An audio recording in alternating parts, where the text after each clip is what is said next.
तटिल्लेखातन्वीं तपनशशिवैश्वानरमयीं निषण्णां षण्णामप्युपरि कमलानां तव कलां महापद्माटव्यां मृदितमलमायेन मनसा महान्तः पश्यन्तो दधति परमानन्दलहरीम्। भवानि त्वं दासे मयि वितरदृष्टिं सकरुणाम् इति स्तोतुं वाञ्छन् कथयति भवानि त्वमिति यः तदैव त्वं तस्मै दिशसि निजसायुज्यपदवीं मुकुन्द ब्रह्मेन्द्रस्फुटमकुटनीराजितपदाम् त्वया हृत्वा वामं वपुरपरितृप्तेन मनसा शरीरार्थं शम्भोरपरमपि शङ्के हृतमभूत्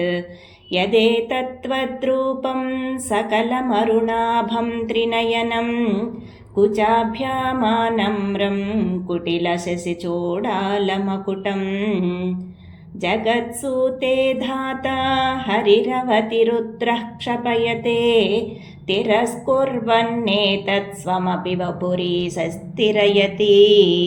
सदा पूर्वः सर्वं तदिदमनुगृह्णाति च शिवः तवाज्ञामालम्ब्य क्षणचलितयोर्भ्रूलतिकयोः त्रयाणां देवानां त्रिगुणजनितानां तव शिवे भवेत् पूजा पूजा तव चरणयोर्या विरचिता तथा हि त्वत्पादोद्वहनमणिपीठस्य निकटे स्थिता ह्येते शश्वन्मुकुलितकरोत्तं समकुटाः विरिञ्चिः पञ्चत्वं व्रजति हरिराप्नोति विरतिं विनाशं कीनाशो भजति धनदो याति निधनं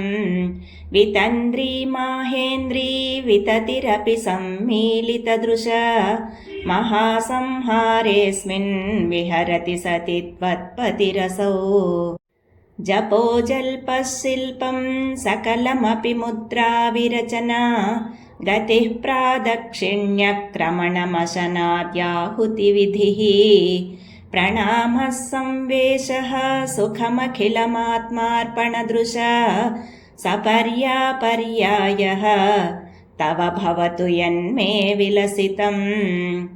सुधामप्यास्वाद्य प्रतिभयजरा मृत्युहरिणीं विपद्यन्ते विश्वे विधिशतमखाद्यादिविशदः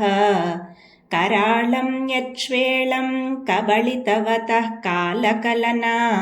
न शम्भोस्तन्मूलं तव जननि ताटङ्कमहिमा किरीटं वैरिञ्चं परिहरपुरः कैटभभिदः कठोरे कोटीरे स्खलसि जहि जम्भारिमकुटं प्रणम्रेष्वेतेषु प्रसभमुपयातस्य भवनं भवस्याभ्युत्थाने तव परिजनोक्तिर्विजयते स्वदेहोद्भूताभिर्गृणिभिरणिमाद्याभिरभितो निषेव्ये नित्ये त्वामहमिति सदा भावयति यः किमाश्चर्यं तस्य त्रिनयनसमृद्धिं तृणयतो महासंवर्ताग्निर्विरचयति नीराजनविधिम्।